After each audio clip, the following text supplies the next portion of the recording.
Good morning. Good morning. Good morning. Thank you. Please. Thank you. Good to see this cabinet and the staff together here. Thank you.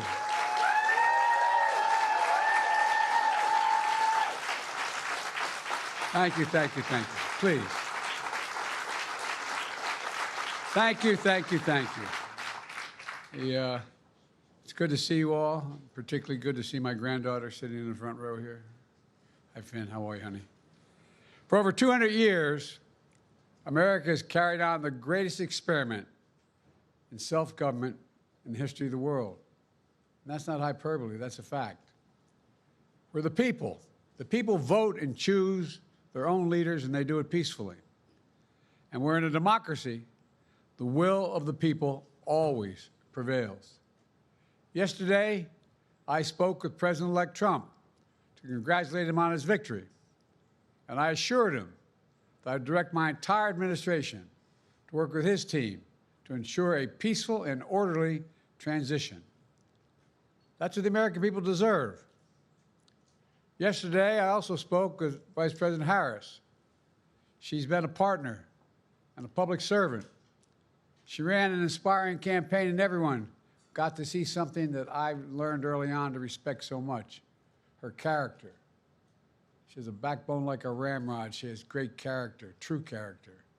She gave her whole heart and effort, and she and her entire team should be proud of the campaign they ran.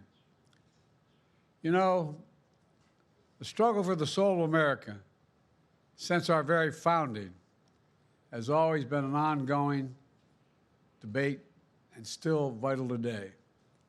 I know for some people, it's a time for victory, to state the obvious. For others, it's a time of loss. Campaigns are contests of competing visions. The country chooses one or the other. We accept the choice the country made. I've said many times, you can't love your country only when you win. You can't love your neighbor only when you agree. Something I hope we can do, no matter who you voted for, is see each other not as adversaries, but as fellow Americans. Bring down the temperature. I also hope we can lay to rest the question about the integrity of the American electoral system. It is honest, it is fair, and it is transparent. And it can be trusted, win or lose. I also hope we can restore the respect for all our election workers who busted their necks and took risks at the outset. We should thank them. Thank them for staffing voting sites, counting the votes, protecting the very integrity of the election.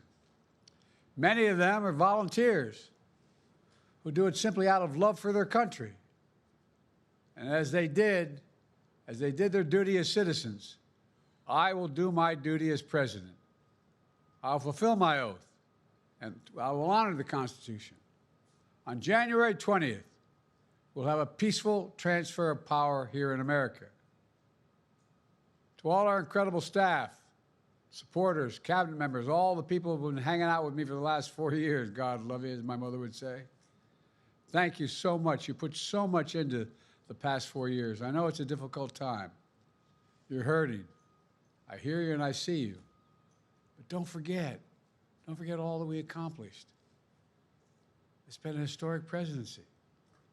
Not because I'm president, because what we've done, what you've done. A presidency for all Americans.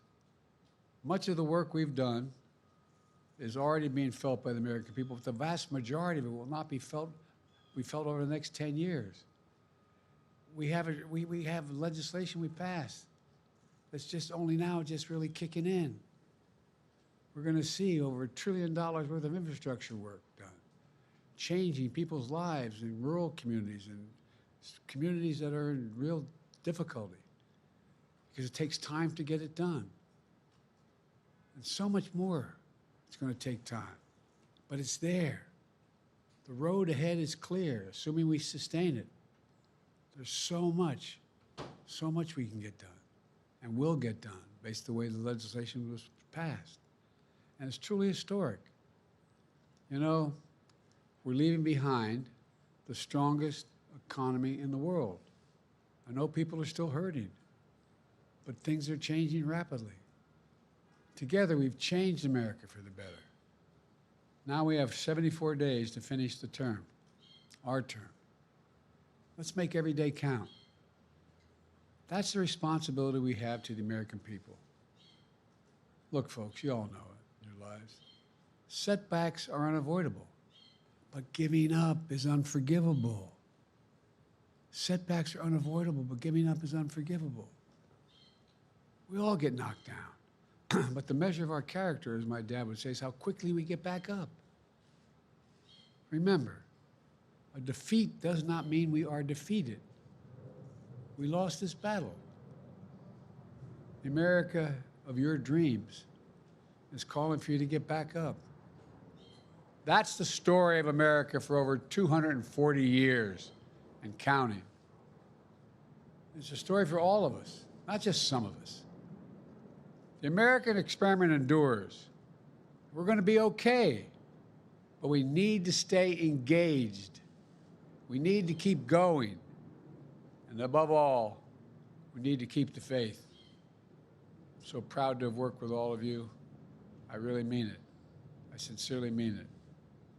God bless you all. God bless America. And may God protect our troops. Thank you, thank you, thank you.